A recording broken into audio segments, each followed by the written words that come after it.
నాకు వచ్చారా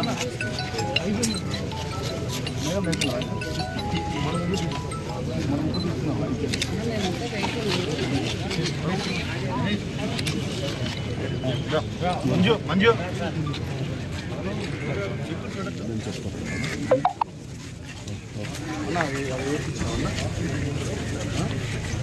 ఎవరున్నారు మనిషి పెట్టి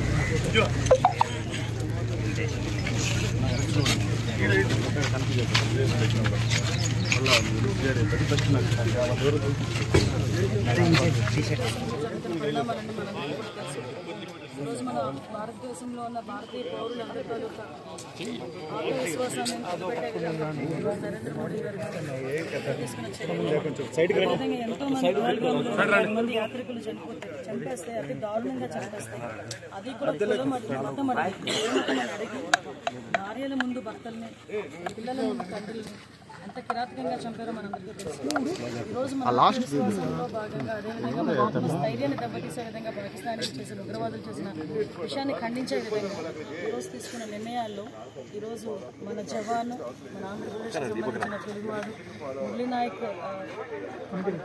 వీరమరణం పొందడం అన్నది నిజంగా చాలా ఒక పక్క బాధాకరం, ఒక పక్క దేశానికి గర్వం ఏంటనే చెప్పుకోవాలి. ఎందుకంటే మాతృ దినోత్సవం రోజు, ఆ మాతృ దినోత్సవం రోజున ఆ తల్లి ఆ బిడ్డను కోల్పోవడం నిజంగా చెప్పాలంటే ఈ మాతృ దినోత్సవాన్ని ఈరోజు మురళీ నాయక్ తల్లికి అంకితం చేయాలని నేనైతే అనుకుంటున్నాను. ఎందుకంటే అటువంటి ఆ తల్లి నిజంగా బాధను చూస్తూ ఉంటాం.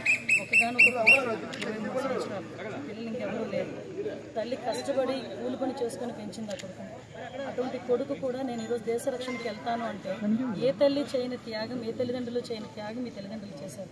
ఈరోజు అక్కడికి వెళ్ళిన తర్వాత నేను చనిపోతే నా మీద భారతీయ జెండాను నేను కప్పుకొని వెళ్తాను అని గర్వంగా చెప్పుకొని అదే పరిస్థితుల్లో ఈరోజు అబ్బాయి ఇక్కడికి ఒక వీర జవాన్ కింద ఇక్కడికి రావటం అనేది చూస్తూ ఉంటే నిజంగా ఒక పక్క బాధ అనిపిస్తున్నప్పటికీ ఒక దేశం నుంచి వీరమరణం పొందిన మురళీ నాయక్కి సెల్యూట్ చేయాలి. వీళ్ళ తండాలో నేను వచ్చేటప్పుడు నేను కనుక్కున్నా ఏంటి అసలు వీళ్ళ పరిస్థితి ఏంటి అంటే వీళ్ళ బ్లడ్లోనే ఆ పోరాట పట్టుదల ఉంది.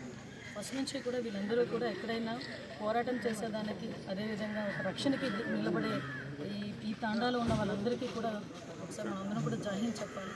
వీళ్ళందరికీ దేశం తరపున కూడా. ఎందుకంటే ఈరోజు నిన్న సీజ్ ఫైర్ అయినప్పటికీ కూడా మళ్ళీ కొన్ని కవ్వింపు చర్యలు కూడా పరిస్థితి కనిపిస్తూ ఉంది. నిన్ననే గవర్నర్ గారు కూడా ఒక మీటింగ్ అరేంజ్ చేసి మత పెద్దలందరితో కూడా ఒక మీటింగ్ ఏర్పాటు చేసుకొని ఈరోజు మనం ఏ పరిస్థితుల్లో యుద్ధం చేయాల్సి వస్తుంది. ఈరోజు మనం యుద్ధం అని మనం అంటున్నాం, కానీ మన ఆత్మవిశ్వాసానికి ప్రతీకగా ఉన్న మన స్త్రీ శక్తిగా భావించే మన స్త్రీని అవమానించారనే ఉద్దేశంతో ఉగ్రవాదుల మీద దాడి చేసామే తప్ప ఎక్కడ కూడా సివిలియన్స్ మీద దాడి చేయలేదు, వాళ్ళ మిలిటరీ దాని మీద కూడా దాడి చేయలేదు. కానీ ఈరోజు అన్ని పరిస్థితులను తట్టుకునే శక్తి భారతదేశానికి ఉంది.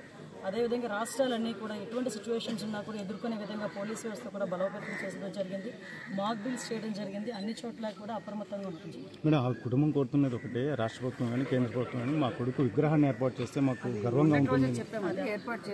కంపల్సరీ ఏర్పాటు చేయాలి, అది మా బాధ్యత. అది వాళ్ళు అడిగారని కాదండి, అది మా బాధ్యత. అది మనందరి బాధ్యత. అది మా ఒక్కరి బాధ్యత కాదు, మనందరి బాధ్యత. ఈరోజు రాష్ట్ర ప్రభుత్వం అన్ని విధాల భరోసా కల్పిస్తుందండి. ఎందుకంటే వాళ్ళకి ఇంకా ఏం చేయాలి ఏంటనేది కూడా ఒకసారి డిస్కషన్ జరిగి ద బెస్ట్ మనకు ఆ కుటుంబానికి ఇప్పుడు ఎన్ని చేసినా మనం ఎంత డబ్బులు ఇచ్చినా కుటుంబానికి తిరిగి పిల్లల్ని అయితే తీసుకురాలి. కానీ ఆ కుటుంబం అంటే ఆ ప్రభుత్వం భరోసా ఇచ్చే విధంగా ఈరోజు ఆ కుటుంబాన్ని కూడా మనం ఆదుకోవాలి. కాబట్టి డెఫినెట్గా గవర్నమెంట్ దగ్గర నుంచి అన్ని రకాల భరోసా కూడా అందిస్తాం.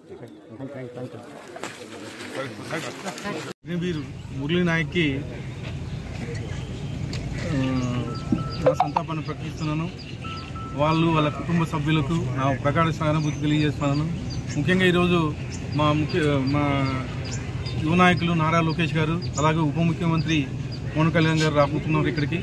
వాళ్ళు వచ్చి మురళీ నాయక్ నివాళులు అర్పిస్తున్నారు.